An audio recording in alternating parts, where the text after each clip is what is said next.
Okay. So, I was not expect I was not expecting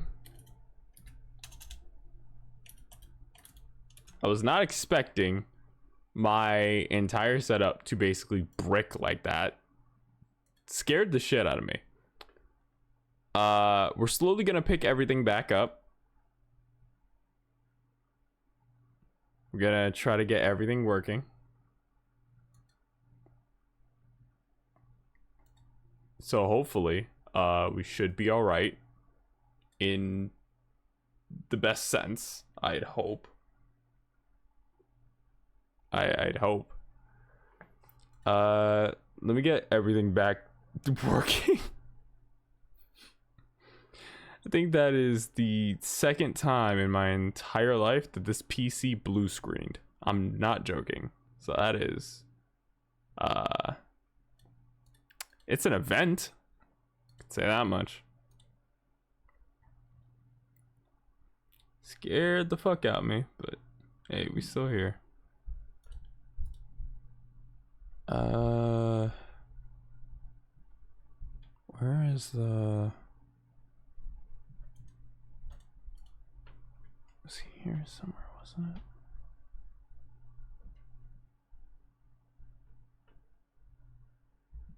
Here it is. Show cam. So if we do this, we should be alright.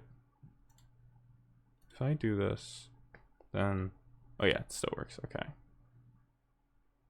Alright. So that happened. Oh boy. Okay. Okay. Should be alright. Everything should be good. I would hope. I would hope very much.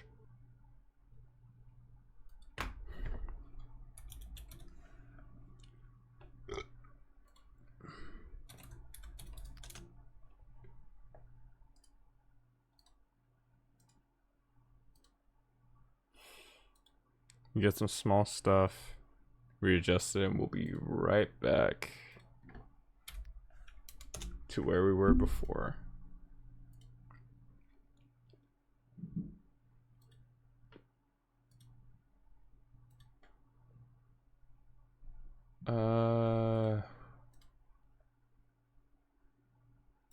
I'm just surprised everything went to shit so fast.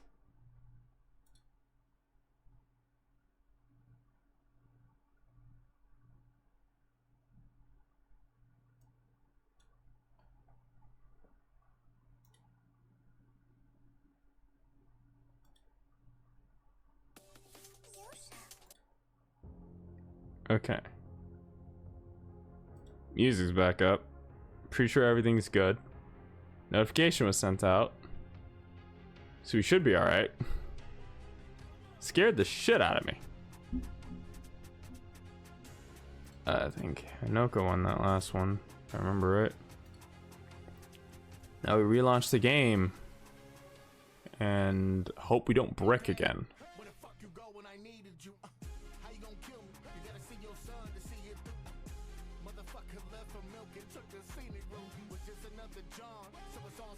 It's not that much running in the background.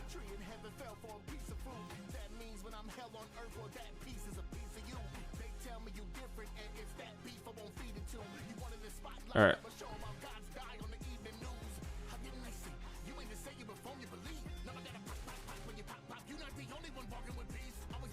Should be all right. Should be good. I would hope.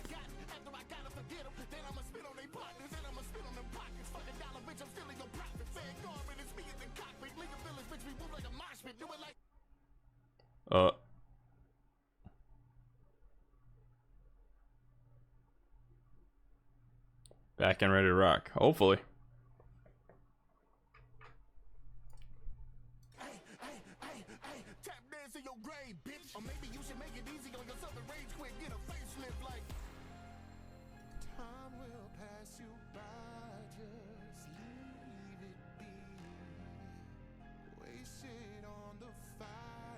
Speaking of rock, I'm gonna headbutt him until he tries. Alright. You back on a different type of timing. Game? Ah, yes, my controller just decided to not fun. I was so scared for a second. I thought when it crashed, it bricked one of my. I thought it bricked my Yeah. I thought it bricked my USB hub. I almost had a panic attack. Don't do that to me. I am flat broke. I cannot. Oh. Oh. Oh, okay. You know the heart attack. You know a heart attack you get when something breaks in your house and you know damn well you can't afford a new one. Start sweating and panicking, like checking the shit to make sure it's actually broken. All right. So let's not do the clips this time, cause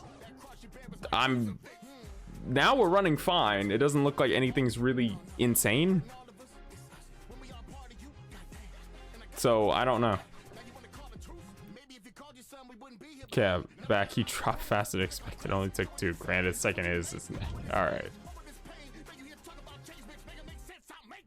This guy's insane. This fucking guy's a maniac.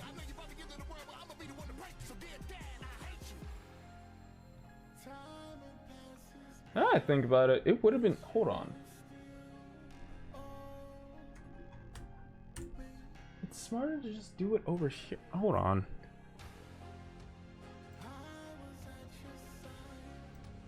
If we take that off, right? Say streaming mix is the only thing in the background. That would take some strain off because we could just monitor a stream from my laptop and just do stuff like that. And I can just turn and type whenever I need to set up betting or something. I can deviate pressure a lot better while not being an absolute idiot. I literally have 2 things that are capable of running Twitch. Will it be as efficient? Not really, considering I have to turn my whole body. But, you know, it's better than risking my shit bricking again, so yeah. I made you something? What you make me? What you make me, bud?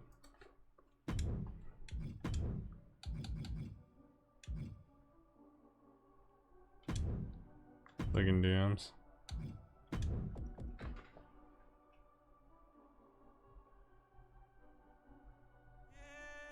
What'd you make?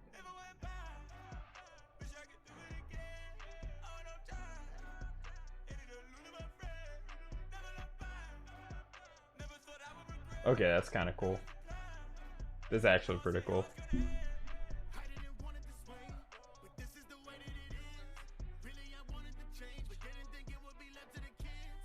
That is cool.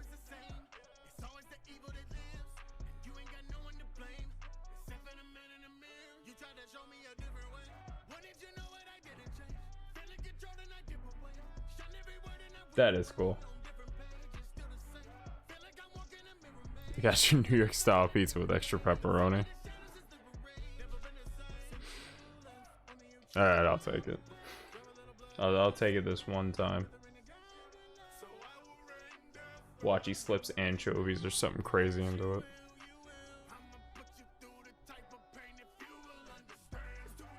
And yes, I got beef with anchovies. I don't like fish on my pizza. I'm not really a big fish guy overall. Certain dishes, sure, but not pizza. I'm very particular about that shit.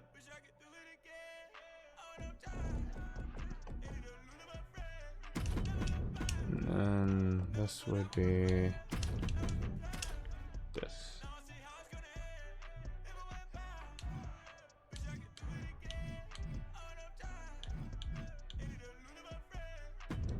I think that's it.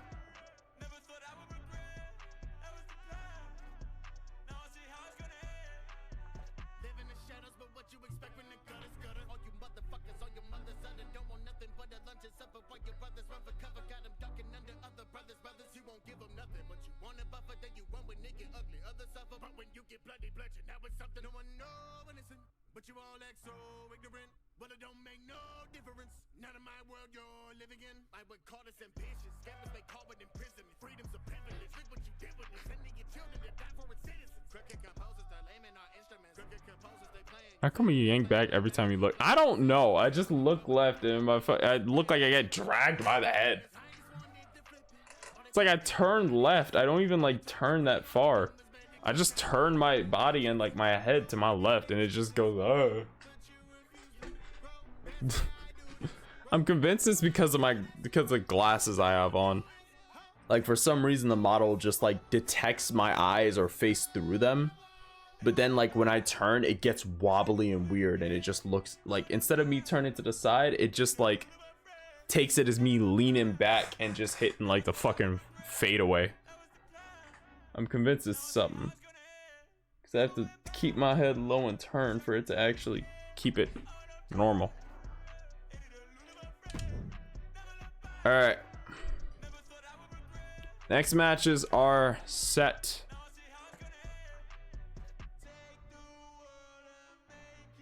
Honestly, I kind of like the perspective on the first one. Because the first one kind of looks like a scene straight out of like either a comic or a show. I think that works. Alright.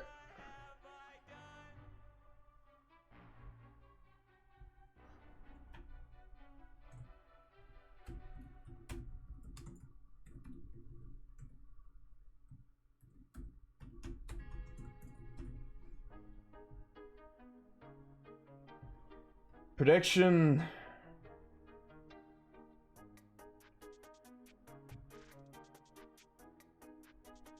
Predictions are up. The D1 semifinals.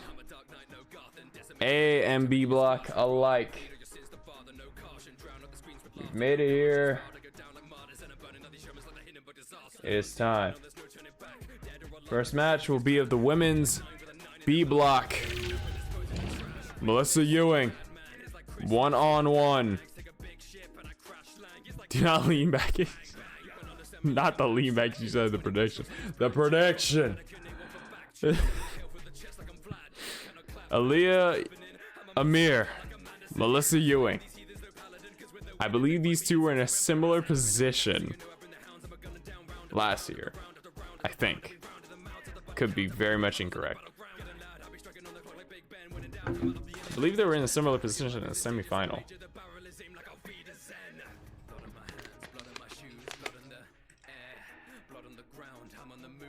Again, could be very incorrect about this. But I know they did win their respective blocks. Well, not win their respective blocks. They made it to the semifinals of their respective blocks last year.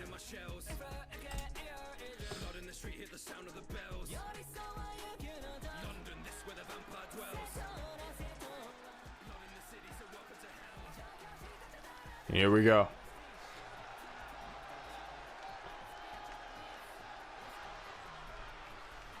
I need to.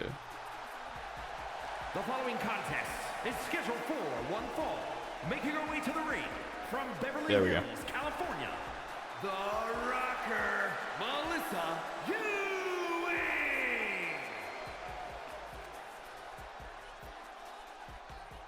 Penta looks less. That's his avatar. Like, fuck you, 3.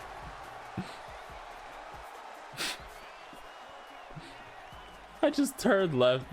Okay, now it's working. Okay. So, what I think happened was when I booted up the software I use, it instantly took the profile of where I was facing, which I guess was forward towards the chat, and took that as me facing forwards towards the camera. So when I turned farther left, it like made me entirely lean back because it wasn't figuring out where the fuck my body was facing. Melissa Ewing, 10 unanswered points in the women's B block. Same thing she did last year. From Rancho Cucamonga, California, Ali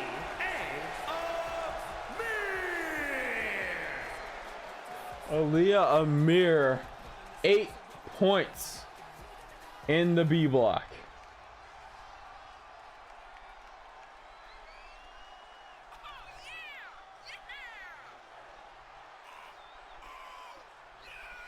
Stay in place or I'll glue you to your seat. You cannot glue me to my seat. I exhibit signs of ADHD. There is no sitting still for me. I've had multiple teachers hate me.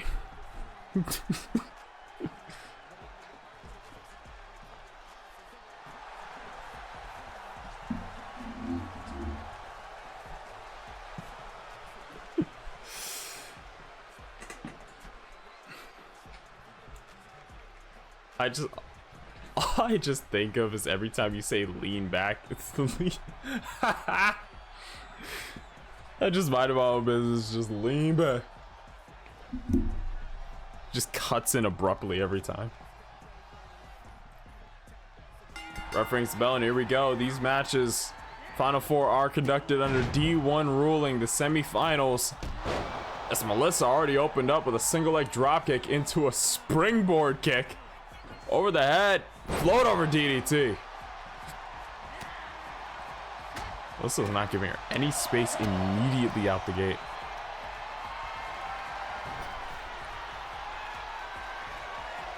If time so it says lean back, you lean back. That's crazy.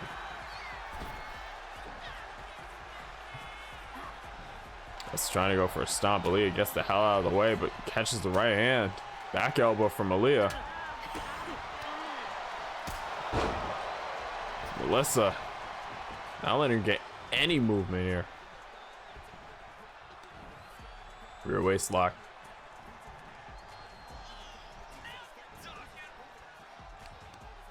Wait a minute, gets dumped up and over the top rope. Hear me out. Do what it thinks you're doing when you look left to see what the fuck it will do. Actually, you know what? Matter of fact, what is the thing? So if I lean left, okay, it's turning left, but it's also reeling my head back. So if I actually do that, and if I do that,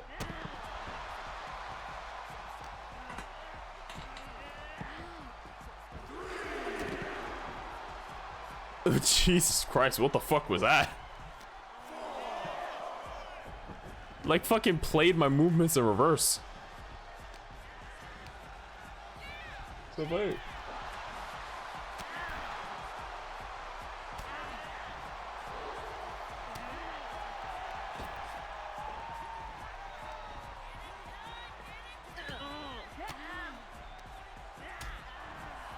Oh no, okay. It seems pretty. Get me out, lean back.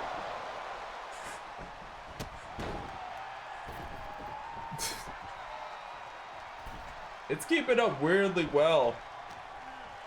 Like I'm actually, like I really just leaned the top part of my chair back. It's actually keeping up pretty well, even though I should be out of frame.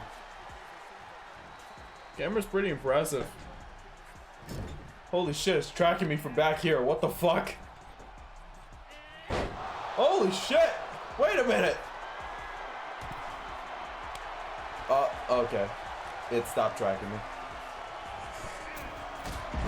Kick him back.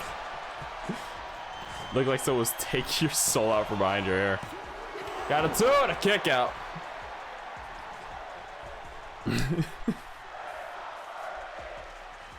I will say this is a lot more effective of a tracking system than Luppet. Even though, like, I feel like in terms of optimization, it's probably better too.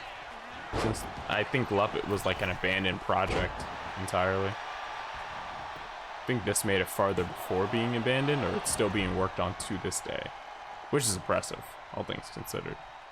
Because it was like, what, 5 years ago this software came out? It's like you were getting taken by Uncle Ray. Hey, hold on now. I had no uncles like that. Thank God.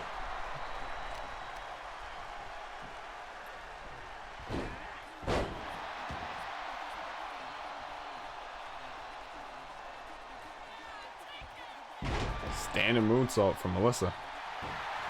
Yeah, just in the corner. Leah has not. Moonsault, wait a minute, missed by Melissa. Leah not found her opening.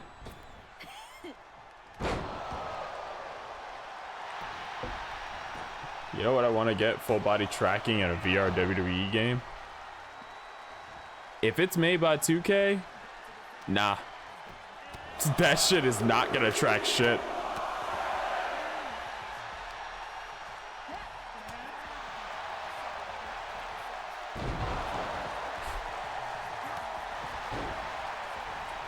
Imagine doing shooter star press with that. Oh, hell no. Oh, hell no. You know the amount of injuries? Some 11-year-olds gonna think it's a good idea to jump off the ladder. Jump into their mother's wine drawer. It's gonna be a whole fucking problem. Get to the gut. Recoil. We got a far leg by Melissa. We got one. We got two. And Aaliyah still holding on.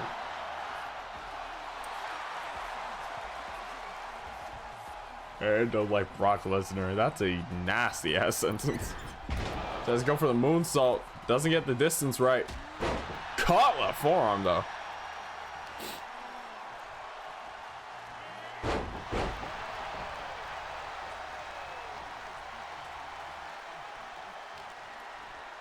Going elbow. It's right back in the neck.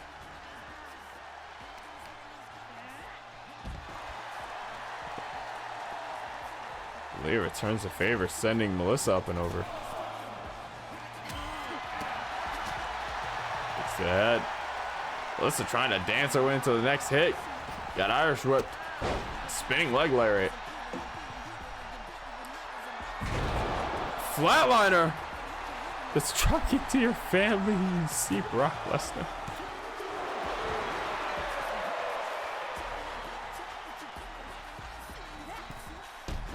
Brings out the rope with a kick. Black arrow. If somebody hits the fucking black arrow in a VR game, nah, your ass needs to get in a ring. Take the headset off. We got some boots and a nice pair of tights right here. You're gonna be paying your dues for a bit, but once you after that, don't worry, it's Title City. Hitting fucking triple rotation black arrows in the middle of their mama's living room.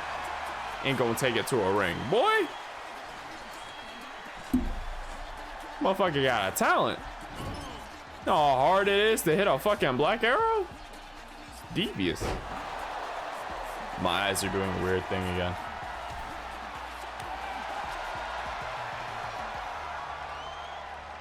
Listen from the top. Super rocket dropper connects. We got one. We got two. But Aaliyah still managing to kick out.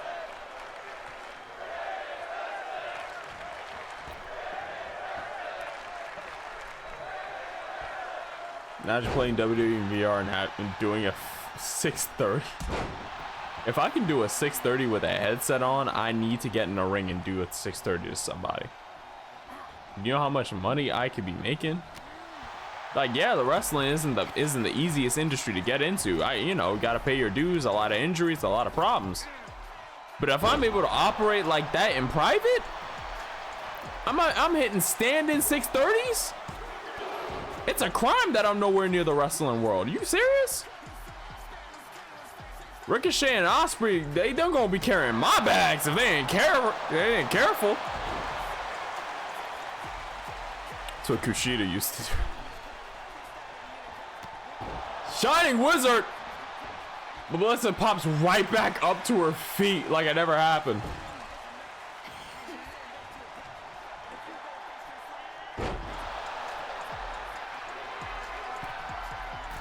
Do a moonsault in this bedroom. Yeah, sounds about right. Tries to go for the double knee buster, misses the mark. Melissa hoists her back up to her feet, calling an elbow.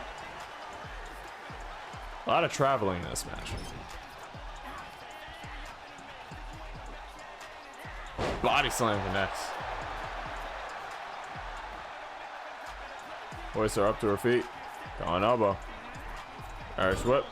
Imagine taking an F5 in VR. That'd be the most disorienting shit right next to the swing.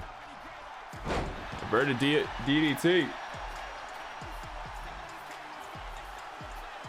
Hoisted Melissa back up. Irish whip sends her off to the ropes. Another spinning leg lariat. No, gets ducked. But Aaliyah quick to counter. Dragon Rana. Hooked the legs. Tried to steal it. No, but a kick out of 2.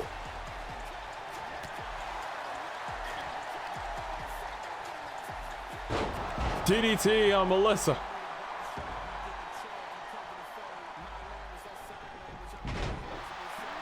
Rolling Thunder Senton.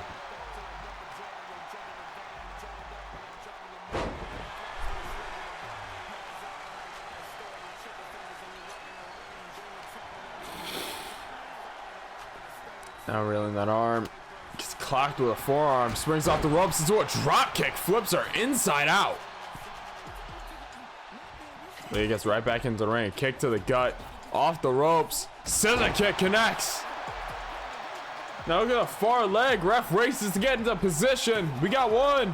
We got 2. And no, a kick out at 2 still. This next move might be the nail in the coffin she needs. But her far leg, we got 1. That's 2. And it's 3. Gun to chop to the face in VR. Phantom Pain gonna go crazy. Here is your winner, the Rocker, Melissa Ewing. GG to both women, Melissa Ewing.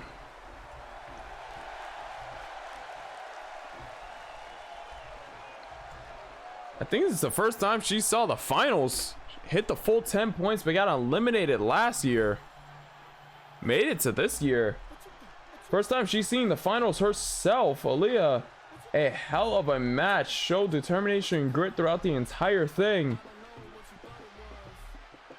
But not enough to get it in the end. GG to both women.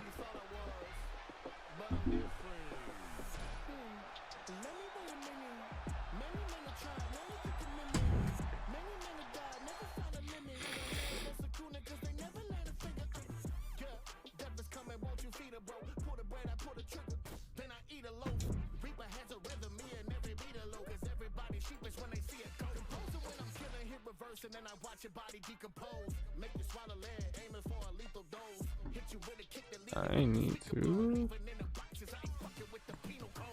get over here. So if you got some last words, I put her on the speakerphone. Oh, she can't talk cause she need a dome. I'll send you to her next so you won't be alone. I just wanna say, I ain't even playing with you. Listen, Ewing. Send a little lead, put it in the chamber and go. Is the winner of that match. Next match. This one's gonna be interesting because this shit is on the crux of an actual full renaissance for one of these two.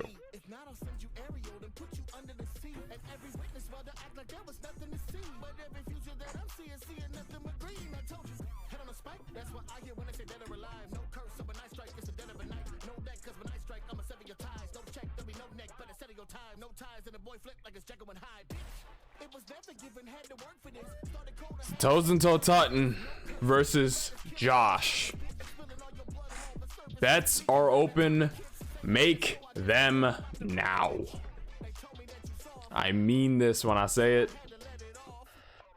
It's something else.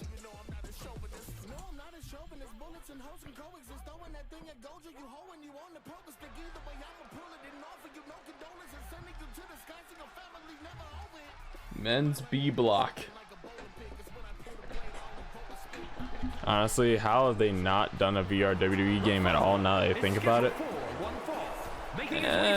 Either one, it's because of Vince. 2, they haven't really paid attention to the game scene. Or 3, they're worried about the injuries. The lawsuit, or possible lawsuits, could be crazy. I'm just saying, if one of the tutorials is chop somebody and you accidentally take out your grandma, it's gonna be a whole thing. I'm just saying. I'm just saying.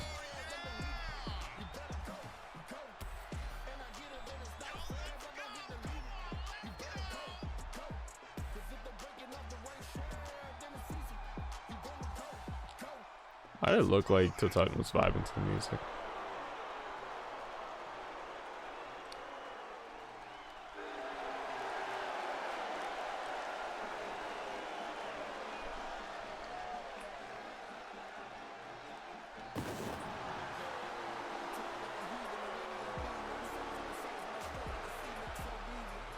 Imagine getting to watch Raw from ringside in VR. I remember they had a thing like that for a bit. They had a thing like that for a while, didn't they?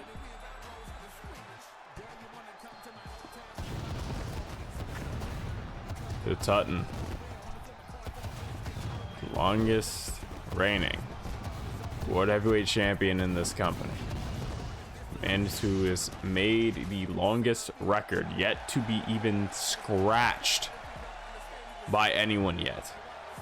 And his opponent from another time, weighing in at 163 pounds, Josh!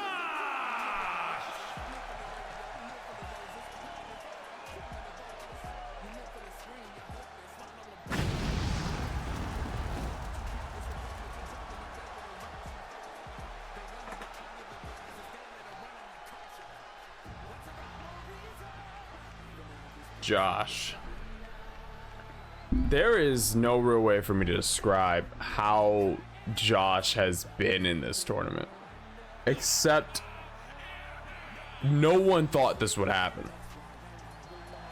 Josh ended up going 4-1 in the tournament with only one loss to Legacy at the very end of the tournament. Let's not forget, this is a more aggressive Josh. That is an absolute truth. This man has taken no shit from anyone else. Let me read off to you some of the names in this block. Legacy, Defect Zero, Mason Miles, Brock Hudson, and Sentozen Tutton. On paper, you would take 2 of those names being previous world champions, 3 of those names being previous world champions, and 2 of them being pretty well-rounded competitors. You would think out of all the names in B block, Josh, well, he's definitely not one of the worst. You wouldn't think he would be one of the most dangerous. And then he proceeded to shut us all up by almost going 10 points deep, if not by a last-second pin from Legacy to steal 2 points at the end. Not only that, but Josh has had a history of pinning Tutton. So not only is this a more aggressive Josh, this is a mental battle for Tutton of all things, which is not usually a place we find the drunken rabbit god in. Back heel kick from Tutton. Brings him up to his feet, hoists him up. No, Josh lands on his feet. Now it's shot to the lower back. Rear waist lock, back elbow from Tutton. Both these two just grappling back and forth. Neither one trying to give the other any leeway here. Till snap DDT from Josh.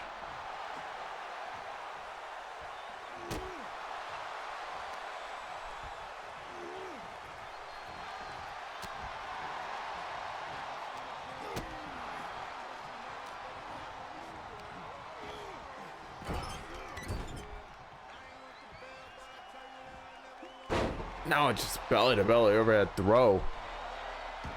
Wait a minute, roll up from Tutton, trying to end this quick. No, kick out before 1. Drop kick from Josh, doesn't even get him to on a knee. Shot to the lower back, and Josh already back in control. Superman punch in the corner already. Tries to go for a clothesline, ducks under, spear, almost caught the ref with it. Look at her far leg, this might be it immediately. Count of 2 and a kick out.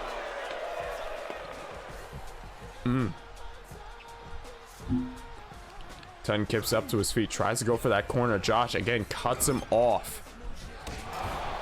And then the boot. One thing I have to give to Josh, I'm impressed how quickly he can cut Tutton off. You see many other people try to outweigh Tutton, try to outspeed Tutton. There's not many people who can actually cut him off like this. There are not many people who are capable of cornering Tutton like Josh is. He's one of the few.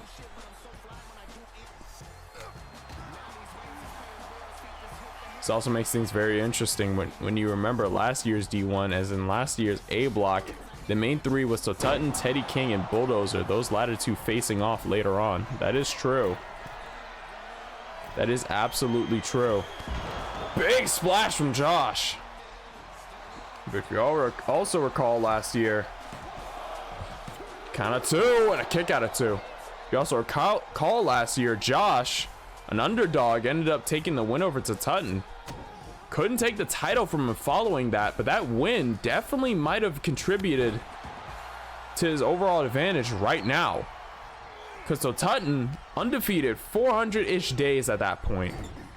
Only person to have pinned him, one of the few people to have pinned him, happens to be, oh, wait a minute. With the recoil, count of 2, and Josh kicks out. That's Tutton measuring. Tries to go for Rainbow Sangria. Josh backsteps it, gets out of the ring. Gets back into the ring. Tutton hesitated, didn't even make a call there, was trying to figure out what to do. But now Tutton picking up the speed a little bit, trying to find his flow back.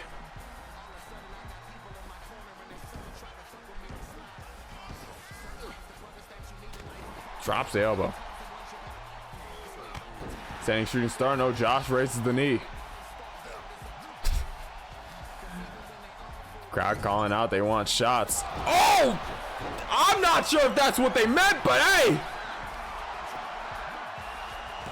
Y'all were looking for shoot shots to the head and kick out at 2. Match just hit 4 minutes. I just realized that. Irish whip gets reversed by Tutton, sends him into the corner. Now Tutton aiming towards the thighs of Josh. Trying to slow him down, trying to make him uneven. Josh moves the boot, shot to the lower back. Tried to go for something, but Tutton cut him off. Josh into Tutton's head, I believe he is. From the way Tutton hesitated, when is the last time you realistically have seen Tutton hesitate? Look back to his matches with Bulldozer, Legacy, his matches against Zachary Anderson. Several people he has always faced, he has never hesitated once a day in his life. I think this is the first time in memory that I can actually picture Tutton stopping and thinking about what he goes for besides going for it.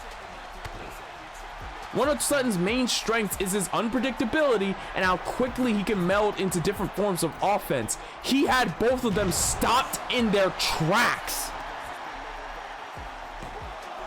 Hook at a far leg by Josh and a kick out of 2. Like, this may be an overstatement, but I think Josh has Tutton sober. He had him scared sober. That's not good for Tutton. If this man's blood ain't 90 proof, it's not good. He scared him down to a 20.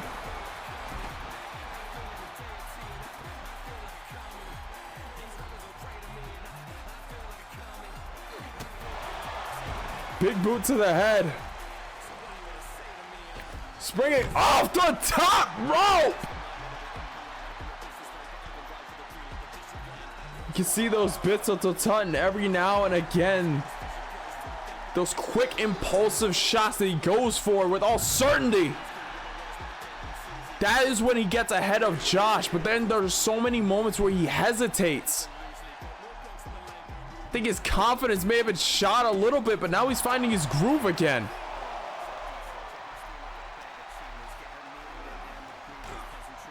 That sends Josh into the timekeeper table.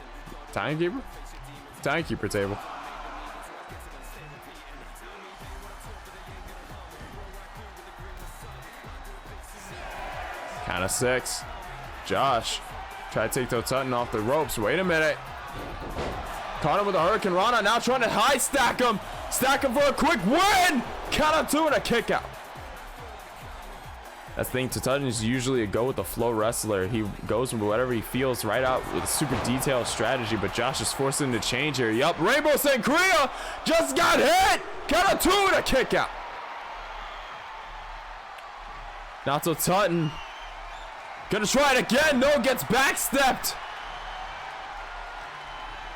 Both those two clashing at the moment. Irish whip sends Josh into the corner. Big knee to the gut there. Stomp to the chest.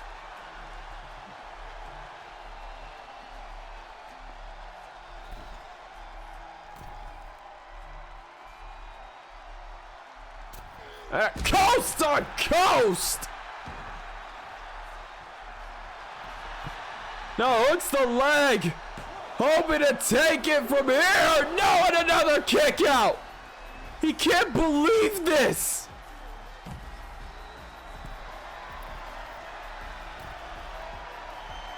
From the... Oh!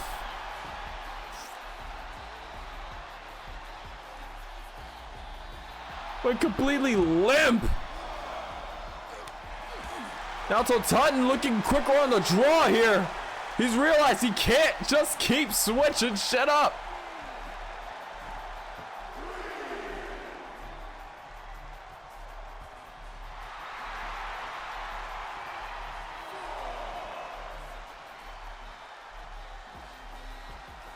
Whole time the ref is counting Josh. Barely getting up to his feet.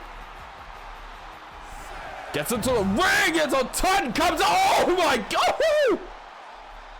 Right after the failed dive, Josh capitalized with a senton straight to back. That was spine to spine connection. Oh! Oh no, that had me stretching. Oh no! If there's anything that can make a man hesitate this deep into the match, that has to be it. So Tutton, quick DDT to counter. But you can see him moving more gingerly. That is not good.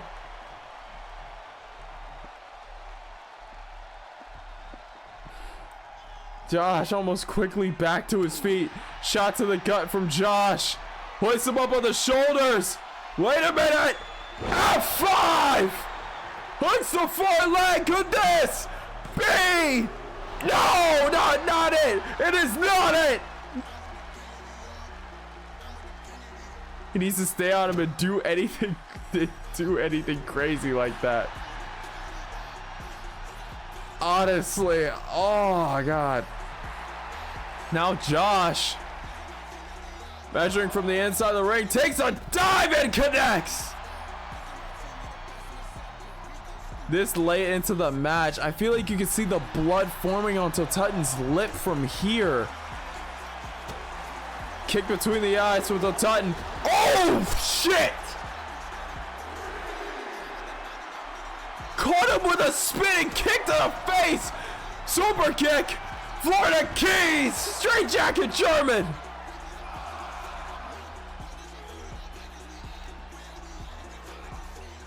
Front elbow. Irish whip sends him into the ring. You can see the blood pooling onto Tutton's chest. Turns him over, hooking a far leg. Maybe this is it. Count of two. Yes, it is. I think that. Oh my god. Here's your winner, Super Smooth Sugar Buzz.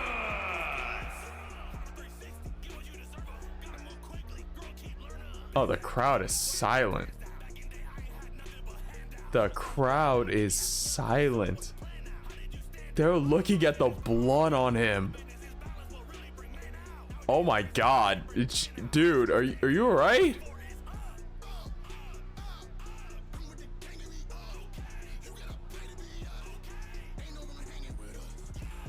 The crowd is just... Oh no, the crowd is silent. The crowd is silent. That... Holy hell. I would rather than a backstabber... I'd rather a backstabber than spine on spine contact. Yeah, after seeing that, that is nasty. Mr. Toe-to-Toe Tutton was the ultimate winner of this clash. GG to both men. Josh showing his colors in this tournament, showing them high. That's a holy shit moment. It is. That is. Oh my god. I need to I need a fucking. Ooh. Ooh. My back started jamming up after that. I don't like that. I don't like that.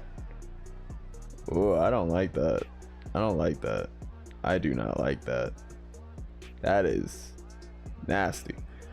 What makes it worse is Tututton was getting up too, so it also slammed Tututton's rims into the ground. Yeah. Oh, that was just a nasty ass collision. Just overall nasty as hell.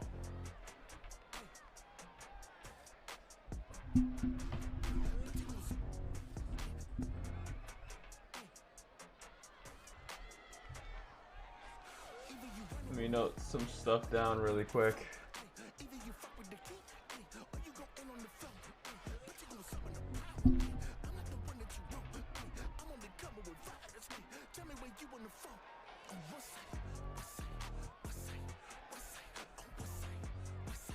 So Tutton showed, even if he's away from that title, he's still a threat, man. That alone would have kept most people down. Yeah. Then if it wasn't just that, the bleeding from the head. What I'm trying to figure out is where the Tutton, after that shot, after that like senton, spine to spine right there, he got pissed off, picked up, and then the corkscrew kick he nailed to Josh, that had to have rung his bell, because everything after that was set in stone. Just straight up after that kick, it was game, set, and match. That was a nasty collision. Hell of a match, those two.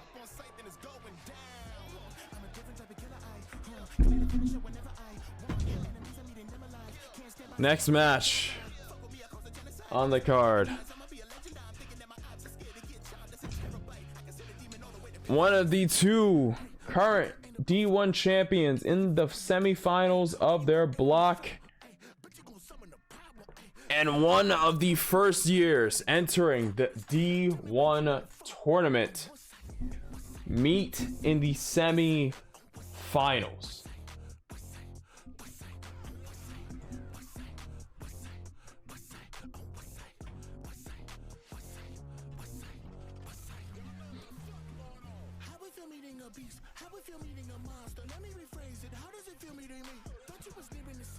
Predictions are up. Josh was the first person to make Tutton stop and strategize, and yet it wasn't enough. Honestly. Seeing that, all I can think of is the X-ray from Mortal Kombat. Free shots for everybody, hey. What'd you notice? Also, let me get some water.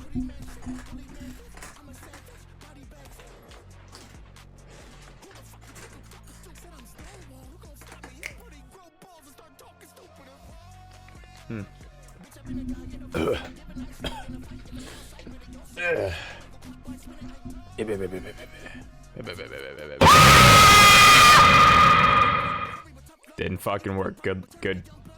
Not even good try. Bad try. You feel ashamed of yourself. Matter of fact.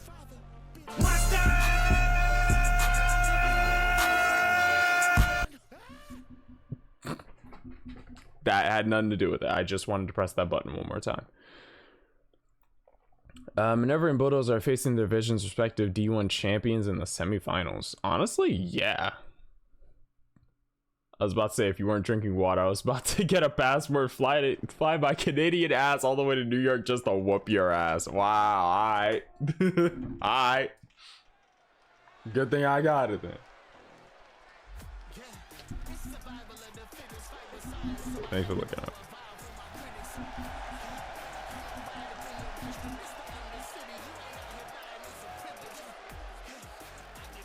The following contest is scheduled for one fall. Making her way to the ring, representing the league, from Huntsville, Alabama, Minor V.A. Minerva, a first year in the D1 tournament, similar to Melissa Ewing, 10 unanswered points. Face names like Yuno Arai, Isabella Tigress, Velvet Dove, Karina Cortez, and Hinoka Ryoga. All names that she's crossed off a checklist. Some through vanity, some through pure brutality. Very much almost entirely mirroring her husband's first D1 performance. Now looks to stick the landing, taking that D1 title. Maybe setting history of her own, but she's got some obstacles in front of her. And this one's got a name. Grand Prix champion, Adorable. I whoop your ass. I go to Mass's quick card to eat myself a delicious New York style pizza. Wow, alright. Minerva certainly has momentum heading into this match. Honestly, it does seem so. She has clear momentum. But Velvet, able to win that D1 championship, held it prior to the tournament, went through the tournament. 3 wins, 2 losses. Kept her in contention. Faced Yuno Arai, beat Yuno Arai to move up to 8 points in the tiebreaker, allowing her this shot. Keeping the champion in this tournament. This is the farthest a D1 champion has ever gotten into the tournament, considering this is the first year the title has been instated during the tournament. Ref rings the bell, and here we go. I can imagine Velvet wants to be the first woman to defend that D1 tournament, the D1 title throughout the tournament. Then come back with pizza and we'll all watch the New Japan together. All right. Big chop already from Velvet. Even though if you were to go off of their first encounter, Minerva was able to pull out the win. Velvet right now full of aggression in her advance. Oh, tried to go for a chop, got caught with a gut shot. As Minerva springs off the ropes, drives the elbow through the heart. Another elbow drop, kicks right back up to her feet. And like that, the tides of the match have shifted already. Minerva drags Velvet over to the north ropes. Irish whip, no, gets reversed. Leapfrog, no, gets caught into a, looks like a cradle power slam. Cradle scoop slam, whatever you want to call it. That, yeesh. Too far from the turnbuckle. Minerva gonna advance on foot. Velvet caught her. Big overhead chop, and now just unloading. Trying to flatten her out. Snake eyes her into the corner. It'll be interesting to see how each woman used their previous encounter as a base for their plan this time around. That is true. Velvet has a whole lot more on her shoulders, though. That D1 title around her waist going into this tournament, that says a lot. It's first year where D1 champions are instated prior to the tournament, so this is a chance to prove what you are. Oh, wait a minute, springs off the ropes. Velvet stayed out of the way, delayed her coming into the ring by a few seconds, and that just helped her gain the advantage there. So already remnants of the first match showing dividends here. Like I was saying, Velvet's got to be feeling a lot of pressure in that sense. D1 title, she wants to be the first woman to go through this tournament and claim a defense. Not only that, but a shot at the Women's World Championship. Imagine Danny Weaver versus Velvet Dove. Sharpshooter locked in, but Velvet managing to pick her way out of it. Both these two women adept in submission and technical wrestling. Velvet Dove with the patented hugs, or went to, oh wait a minute, try to go for rear view, try to springboard, shot to the, wait a minute, hold on, speaking of a hug, little back and forth there, led right into it with Dove's cry. First lock employed in this match already. And Minerva looks like she picked her way out of it, trying to weaken the fingers. Got away. Velvet drops the elbow from the top. Hooking the far leg. We got one. We got two. And a kick out of two. Nothing like watching my favorite streamer and watching him practice the Joker. Thank you, Falcon. Back over from Minerva, though.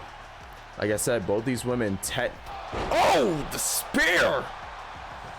Look at a far leg. We got one. We got two. And a kick out from Velvet.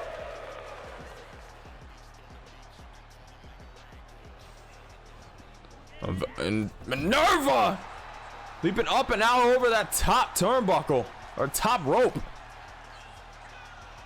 to the outside.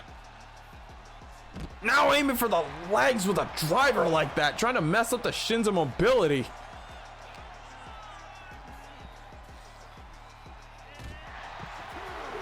I mentioned Velvet's stakes in this tournament. For Minerva, it's a whole different ball game. Came into DKW, had a few matches to establish herself, then instantly went into this tournament. So far, echoing her husband's trail. Question is, how will the story echo Bulldozer's 1-to-1, or will it take a turn somewhere along the lines? We're unaware. Minerva, very much a technical wrestler, gifted in her own mind, was trained by Bulldozer, so you already know there's a lot of, I don't want to say cynicism, but cerebral-like mentality when aiming for body parts. She prefers to aim for the body and back of her opponents, while her husband prefers to aim for the neck and head especially. So already a stark difference in styles.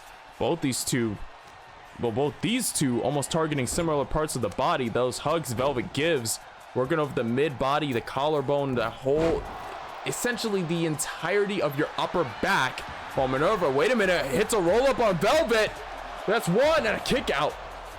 While Minerva's goddess lock, essentially, it's essentially a cloverleaf that puts pressure on the lower back.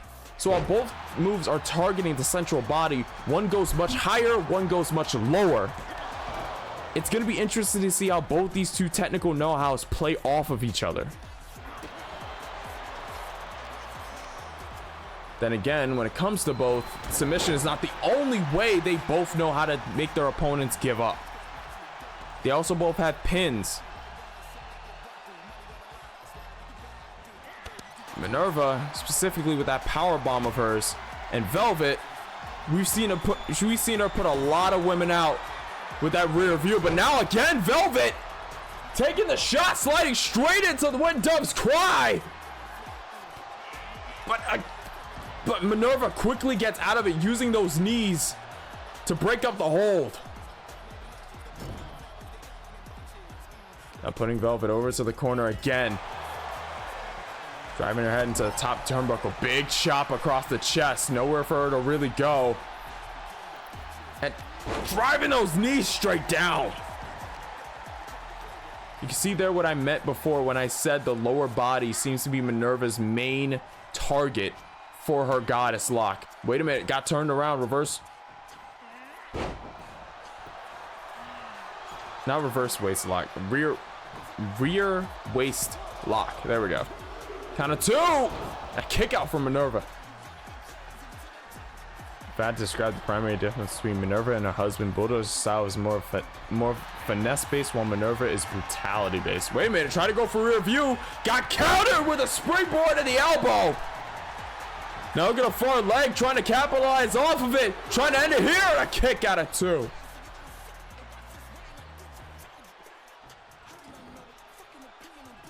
Velvet right now getting backed up into the corner. Back exposed to Minerva. That's not somewhere you want to put a target on. The back elbow from Velvet. Gets down from the top turnbuckle. Rear view connects! Didn't put all the momentum, but maybe that was enough. Count of two, and she got it!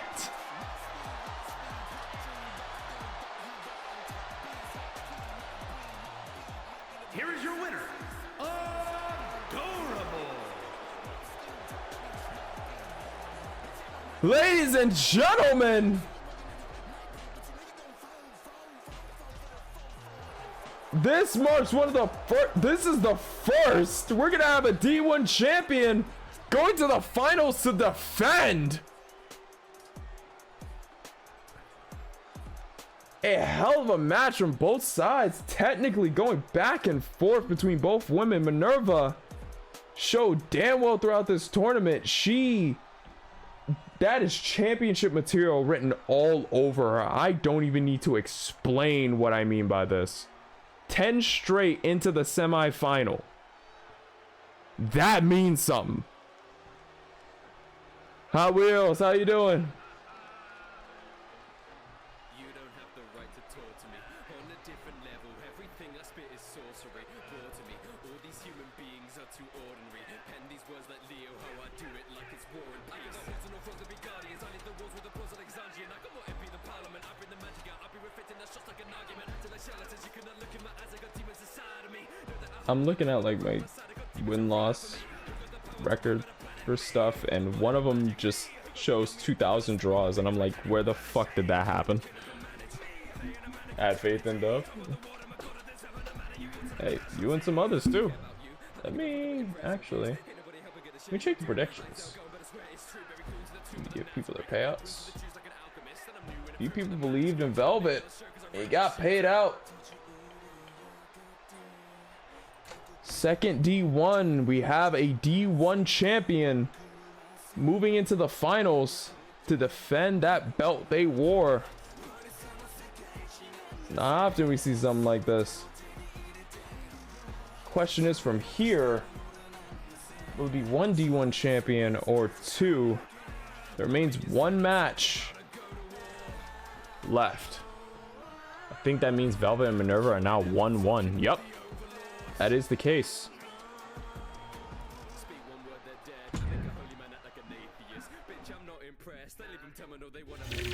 Let's go over to this screen.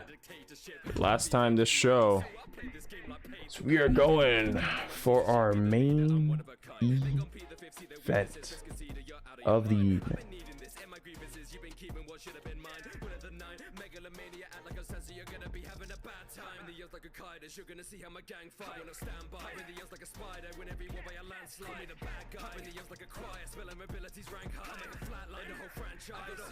Ladies and gentlemen, it's time. Let me set up the predictions for our main event.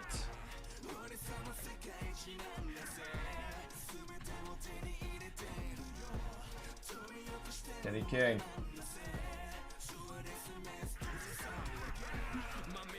And Bulldozer. Bulldozer, the current DKW World Heavyweight Champion.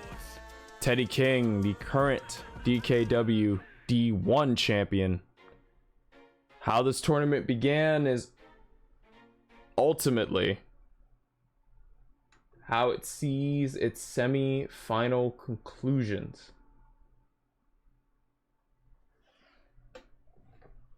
The Puerto Rican God versus the God of pro wrestling. Let's move down to ringside.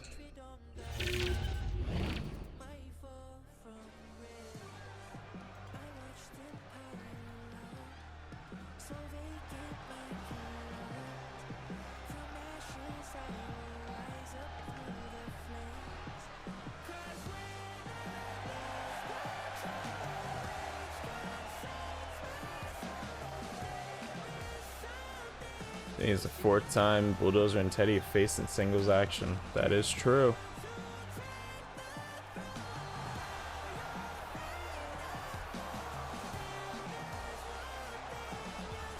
The following champion versus champion contest is scheduled for one fall. Making his way to the ring from San Juan, Puerto Rico, weighing in at 245 pounds, the Dragon Grand Prix champion, Teddy King. Teddy King, As much as I would hate to admit it,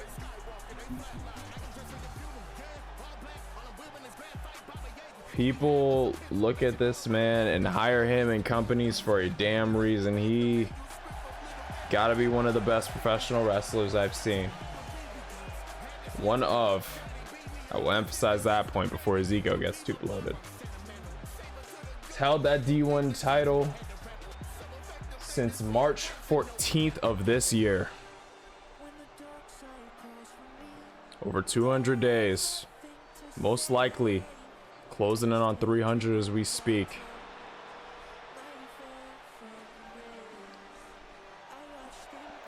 The man who stand across from him. Representing the league from Huntsville, Alabama, weighing in at 241 pounds, the Dragon World Heavyweight Champion, Bulldozer.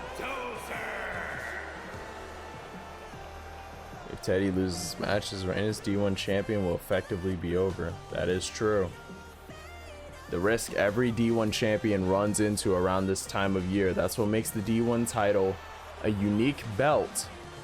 It's one of the few belts you could hold 365 days in the year. But the 360th or 340th will be the worst. You can hold that belt for an entire year. But once D1 comes around, it is probably the most strenuous defense a man could ever make. Man, woman, doesn't matter what you identify as. Hell gonna break loose. Bulldozer holding his title since 725. Oh, okay, wait a minute. Immediately, I didn't even get to calculate. An immediate backbreaker. Teddy King is not sparing any time. Apparently took Bulldozer's words backstage to heart.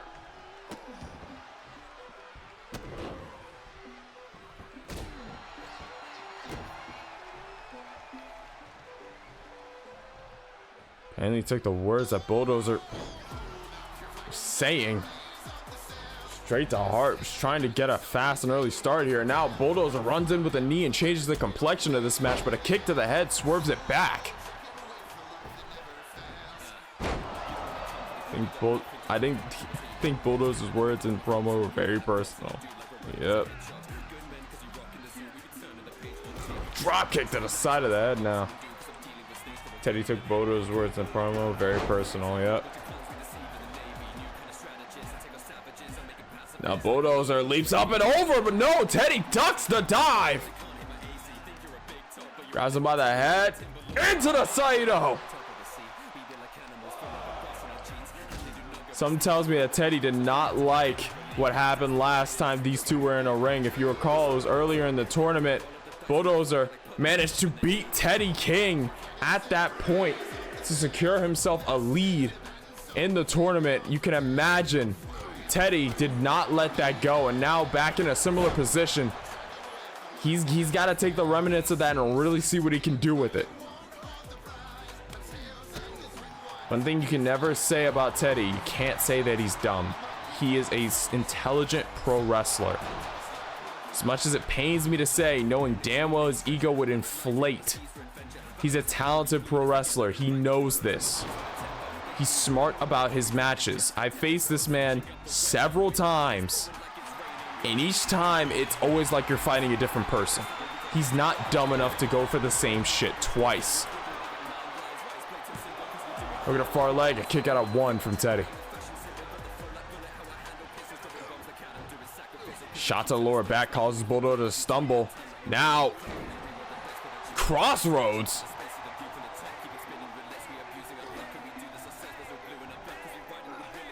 Into the wing clipper. Pulls him in and holds the legs.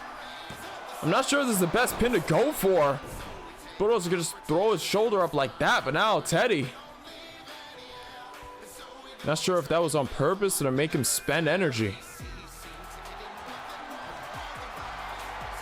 And now Rings of Saturn employed. Bulldozer quickly breaks out of it. He does not like the fact that Teddy just tried to tap him out, but Teddy King right back out on the offense. Irish whip sends him off to the ropes, goes for a gut shot, starts lighting him up back and forth with some kicks. A mushroom stop to finish. Bulldozer rolls right out of the way, stops Teddy before he can nail that strike, but Teddy, quick kick to the gut to break Bulldozer's grip on his wrist. Rolls him through and slides in with a forearm. Drive-by shot to the side of the head. I'm gonna skip that song just because I feel like it's a bit. Teddy King now climbing up towards the top. Frog splash connects. Look at a far leg. We got one.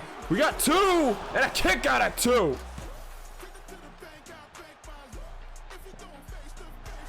Oh, wait a minute. Teddy tripped up, rolled up here. Kick out before one.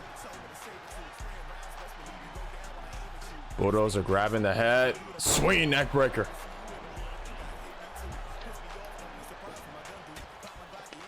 What causes Bulldozer to stop in his tracks? Teddy takes advantage there.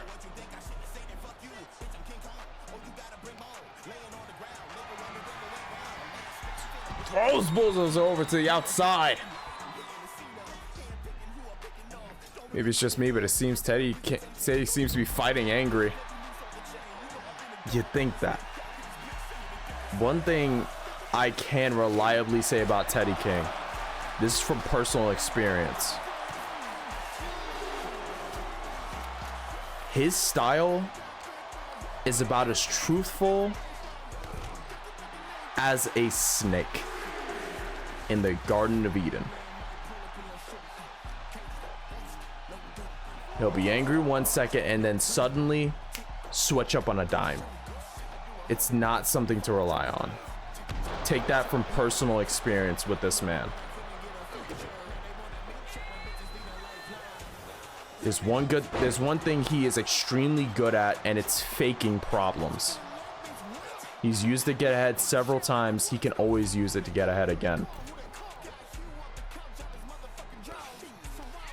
Arm to the face, Bulldozer. Now using the ropes as an assist for that suplex right there. Teddy trying to get right back on his feet. Half and half. Now Bulldozer staying on Teddy. Teddy forces some separation with that gut shot. Now Irish whip sends him off to the ropes. Tries to hit the fall to the King, but Bulldozer saw it coming.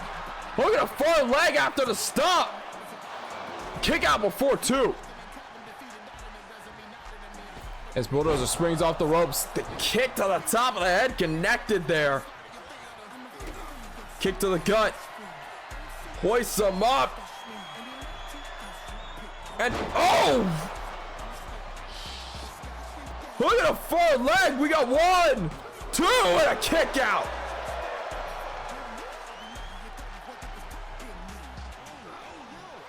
Another kick to the gut, runs off the rope, Sin Eater! But too much energy expended from Bulldozer. He can't capitalize. Finally gets up to his feet. Tries to go for a pin, but Teddy, roll up by Teddy. We got 1, that's 2, and a kick out. Stomp to the side of the face. Teddy, like I said, he's as venomous with his tongue as he is with his moves in the ring. Now trying to get him in a guillotine to chokehold, but Bulldozer manages to lift Teddy off onto his feet. And now again, flatlines Teddy. Look at a far leg. 1, 2, and no! King kicks out. Springing off the ropes, moonsault. Rare misstep. Teddy King gets right back up to his feet, tucks the head in. Wing clipper. Pulls him in. Could this be it? Count of 2. No, and a kick out again. No weight across the shoulders. Irish whip sends Teddy up and over the top rope to the outside.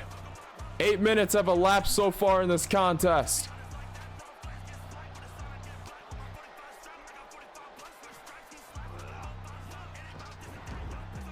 Throws him right back into the ring. Now Bulldozer trying to take a bit of time to reorient himself.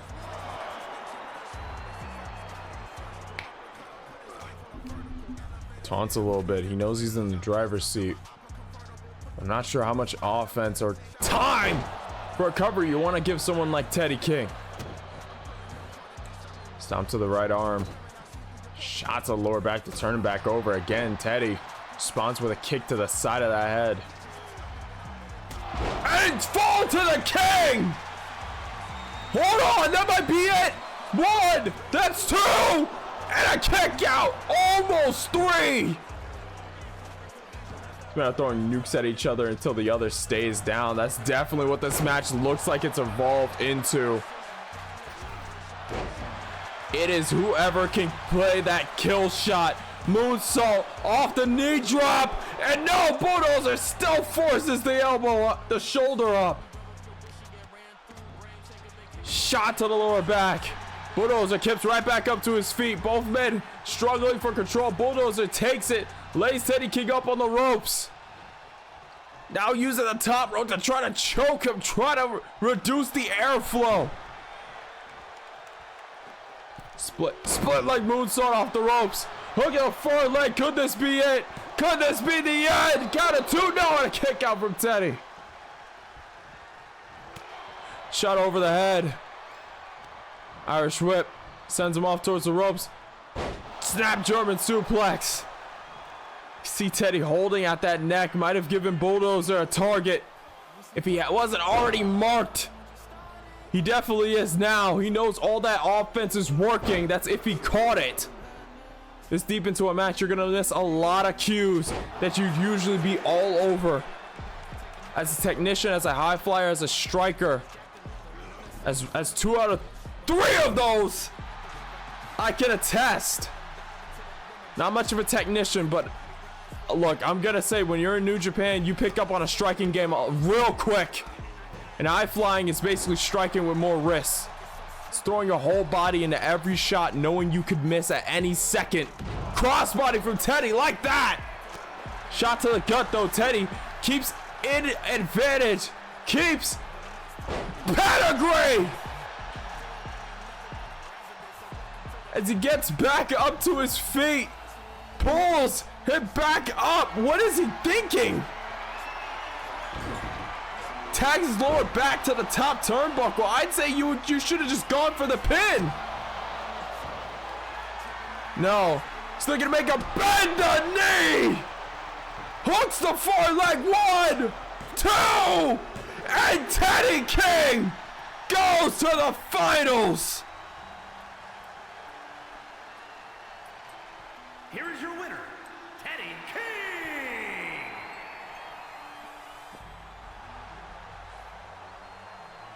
It's rare to see it like this, but after a match like that, there he is. After a match like that, you can't say he's not deserving of it.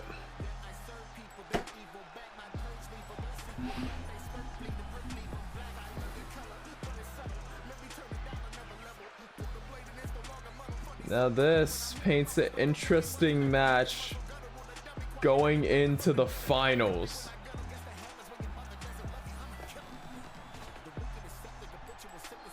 This paints an interesting match going into the finals. Alright, chill out. Yeah, calm down, talk. Budo's words may have backfired. Definitely seems like it. Still a hell of a match and back and forth between those two to set the main event.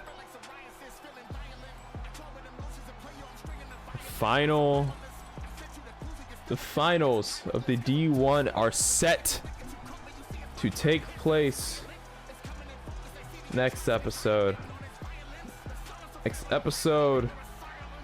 probably going to be the 12th of December, and then after that, the 26th. It's gonna mark the last episode of 2024 as well. It's the last episode before our little hiatus in January. Come back February 1st for Love and War. The winner of the D1 will challenge the respective world champion at the time. And it's gonna be interesting to see how this all plays out.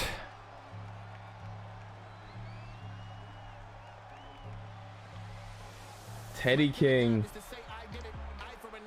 and Sentosa Tutton Going at it.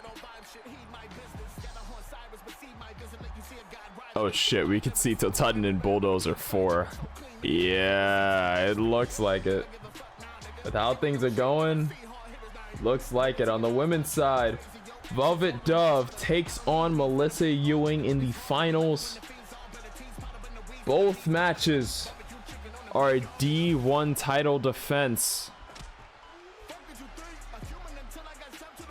It's gonna be interesting to see how this plays off. In the finals of this tournament, Teddy King will be champion, mark my words. It's gonna be interesting. It's gonna be interesting to see it. But for now, thank you all for watching. It is really appreciated. Each and every single one of you showing up, showing out. Let me quickly pay out predictions. Everyone thought Bulldozer was gonna take that match. Everyone thought Bulldozer had this match in the bag. That's the thing about round robin tournaments, you can never guess the same outcome twice.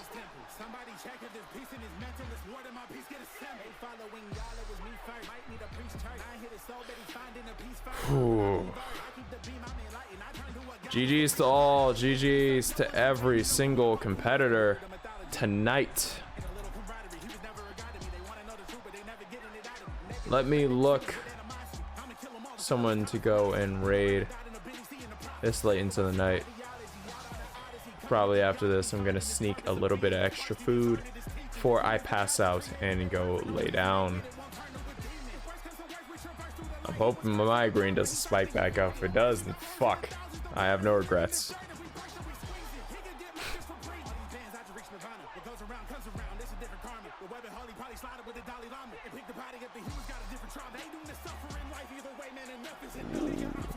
Matter of fact, I know someone we can go raid right now.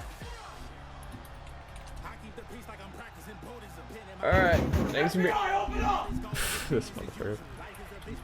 Thank you for being here, Falcon. Got my show tomorrow? Oh, believe me, I have the day off. There is no reason for me not to be there. If I'm not speaking in chat, I'm lurking. If I'm not lurking, I'm active in chat. There is no in between for me. I got nothing to do tomorrow. My schedule is clear. No work, no class, no nothing. Got all the time. But yes, thank you all for watching. It is really appreciated. Red, thank you for the 11 gifted subs, you actual fucking human nightmare. Promise? That's on my war dogs. Too sweet me.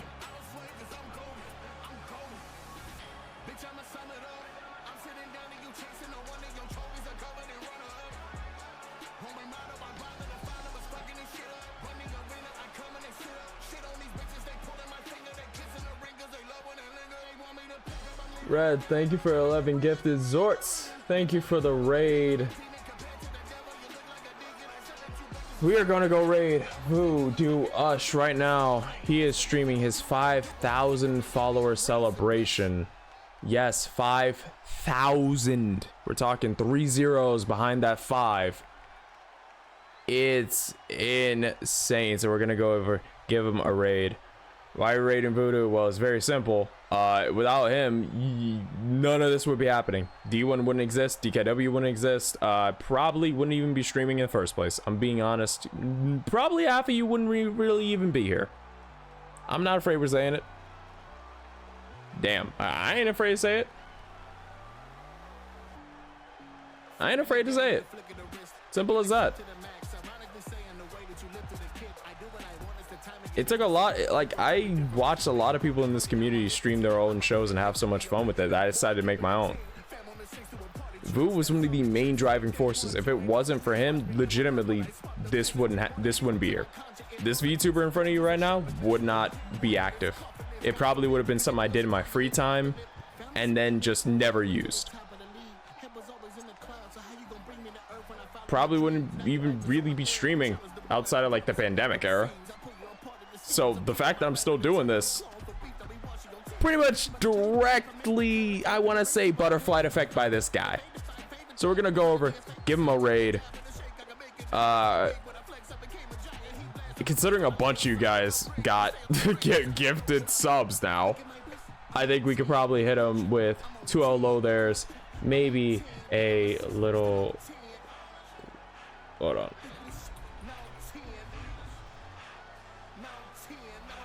Maybe a little hello there, maybe some raids after, just to mix it up a little bit. You can just throw a dragon raid if you want. I don't really know. I don't usually tell y'all what to say. Y'all just kind of pop in with whatever, but feel free to. I don't know. I don't coordinate this shit. Nothing about these streams is ever scheduled except the time. All this shit is from the top of my head, dog. I am running on chaos, adrenaline, and whatever's left of the water in my bottle. Or food in my system. Either way. But once again, thank you all for watching. It is really appreciated. Now I'll see each one of you beautiful people in the next one. Thursday, no stream. Next Tuesday, we're probably going to be returning to Fallout. Once again, thank you all for being here. Happy Thanksgiving if you do celebrate it. If not, enjoy your days off. If not, I hope you have a wonderful rest of the week. Sayonara.